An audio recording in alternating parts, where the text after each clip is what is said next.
In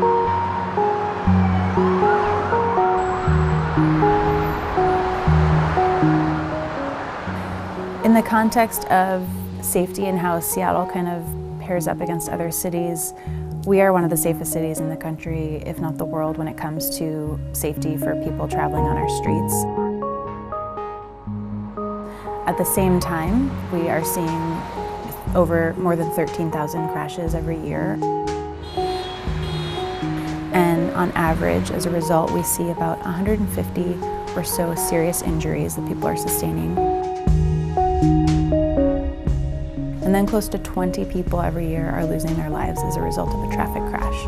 So even though we are a safe city in the relative scheme of things, we believe that one death is one death too many.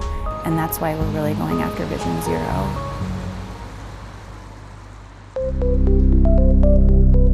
Vision Zero is actually part of an international movement to end traffic deaths and serious injuries. And so in Seattle, we're trying to achieve zero deaths and injuries on our streets by 2030, and we think we're going to get there in a variety of ways. We've got to look at how we engineer our streets, how we educate the public, on rules of the road and things like that, and how we enforce those laws. So it's going to take a lot of different approaches, and what we're really after is changing people's behavior for the better.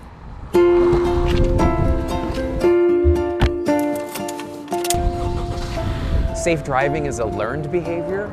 It's not something that we necessarily get a lot of feedback on. It's probably been a long time for most of us since we were in driving school.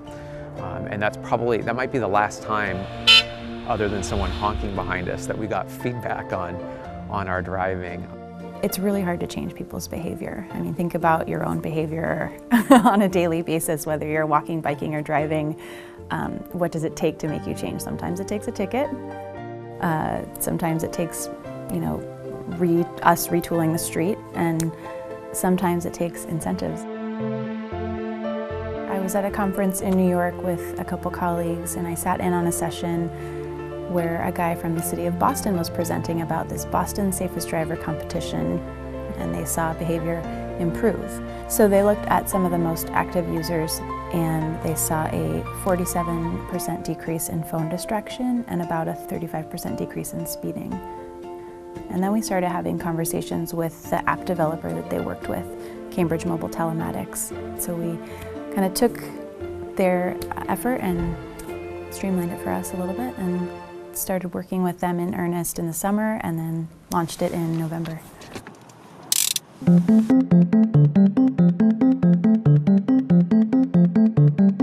So you download the app, it's free, and then put in your zip code and your email address if you want to be contacted for prizes, and then it'll start tracking in the background.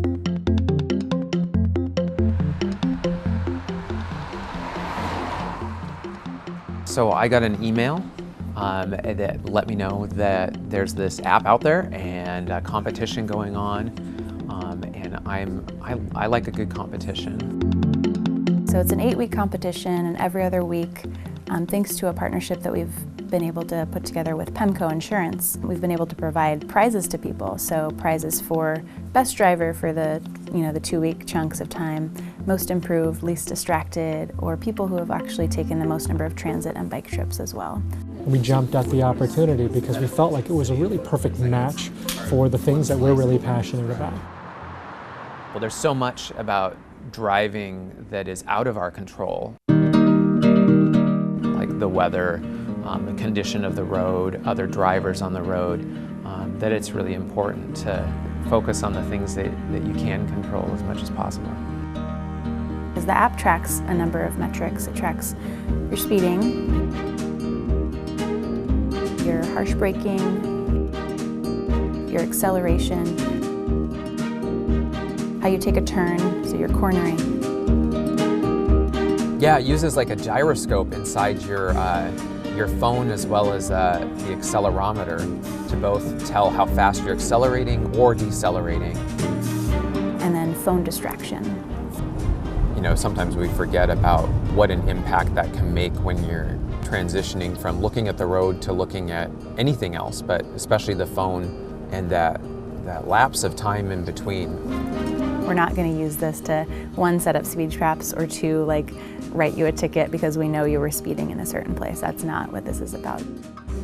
Cambridge Mobile Telematics is like processing and managing the data, and we've tried to be as clear as we can that obviously, like, we're a public agency, and so any information that you provide to us or that we collect is, you know, potentially publicly available. But the thing about the competition is it's totally opt-in, and all we're asking for from people is their zip code, just to make sure that they're eligible for prizes, and then their email address if they would like to be contacted if they do win a prize. Otherwise, the data is aggregated and anonymized. I thought it was fun. It wasn't something where I thought, oh, I'm gonna win this one. The smaller prizes along the way have been like $50 Amazon cards. Second place will get $1,000, and third place will get $500. The grand prize winner is going to get $2,000 cash. So Russell Lebert, Seattle Safe and Driver. Congratulations.